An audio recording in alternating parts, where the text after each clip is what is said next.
Recipe టేబుల్కు స్వాగతం. ఈరోజు చేప సొన వేపుడు ఎలాగో చూద్దాం. చేప సొనను ఫిష్ ఎగ్స్ అని కూడా అంటారు. రెగ్యులర్గా మనం చేప సొనను పులుసులో వేసుకుని తింటాము.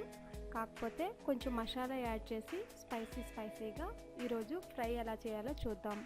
కావలసిన పదార్థాలు: చేప సొన 300 గ్రాములు, జీలకర్ర 1 టేబుల్ స్పూన్, ధనియాలు 1 టేబుల్ స్పూన్, గసగసాలు 1 టేబుల్ స్పూన్, కొబ్బరి ముక్క 1, లవంగాలు 4, యాలకులు 2, దాల్చిన చెక్క 1 అంగుళం ముక్క.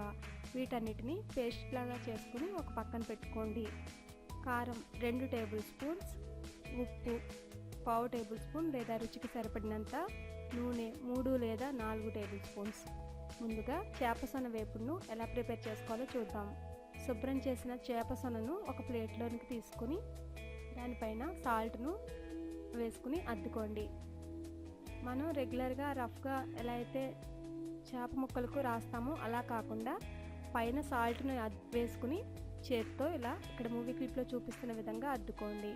ఇప్పుడు మనం సిద్ధం చేసుకున్న మసాలా పేస్ట్ను అప్లై చేయండి.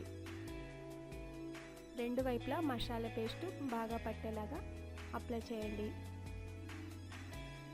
ఇప్పుడు కారం పైన చల్లుకోండి. ముందుగా కారం మొత్తం అంతటిని చల్లుకున్న తర్వాత చేతితో అద్దుకోండి. ఇలా రెండవ వైపునకు కూడా తిప్పుకుని కారంను అద్దుకోండి. ఈ చేప సొన నీచు వాసనలాగా వస్తుంది కాబట్టి ఎక్కువ మసాలా అలాగే కారం ఉండేటట్లుగా చూసుకోవాలి. స్పైసీగా ఉంటేనే ఈ చేప సొన వేపుడు చాలా టేస్టీగా ఉంటుంది. లేదంటే పులుసులోనైనా బాగానే ఉంటుంది. ఇప్పుడు దీన్ని ఒక 10 నిమిషాల పాటు ఒక పక్కన పెట్టుకోండి. ఇప్పుడు బాండీలో 4 టేబుల్ స్పూన్స్ ఆయిల్ వేసి హీట్ అయిన తర్వాత మ్యారినేషన్ చేసి ఉంచుకున్న చేప సొనను నెమ్మదిగా వేయండి. 5 నిమిషాల పాటు ఫ్రై అయిన తర్వాత ఈ చేప సొనను 2 గరిటెలు తీసుకుని రెండవ వైపునకు తిప్పుకోండి. ఇక్కడ మూవీ క్లిప్లో చూపిస్తున్న విధంగా నెమ్మదిగా తిప్పుకోండి. ఇలా తిప్పినప్పుడు చేప సొన ముక్కలవుతుంది. ముక్కలైనా పర్వాలేదు. ఇలా మీడియంలో పెట్టుకొని ఫ్రై చేసుకోండి. ఇలా 2 వైపులా గోల్డెన్ బ్రౌన్ కలర్ వచ్చే వరకు ఫ్రై చేసుకోండి. ఈ చేప సొన వేపుడు సైడ్ డిష్గా ఎంతో బాగుంటుంది. అలాగే స్నాక్ ఐటెంలా కూడా తినవచ్చు.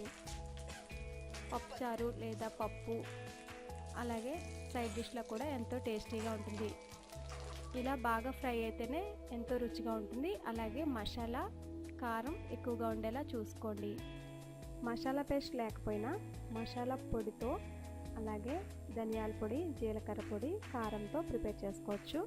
అప్పటికప్పుడు తయారు చేసుకోవాలంటే మసాలా పొడి వేసుకుని తయారు చేసుకోవచ్చు. స్పైసీనెస్ ఎక్కువగా ఉండేలా చూసుకోండి. మీరు కూడా ఈ రెసిపీని ప్రిపేర్ చేసి మీ యొక్క ఫీడ్బ్యాక్ను నాకు పంపించండి. అలాగే టెక్స్ట్ రెసిపీస్ కోసం రెసిపీటేబుల్.netను చూడగలరు. మరిన్ని రుచుల కోసం రెసిపీ టేబుల్ను సబ్స్క్రైబ్ కాగలరు. ధన్యవాదములు.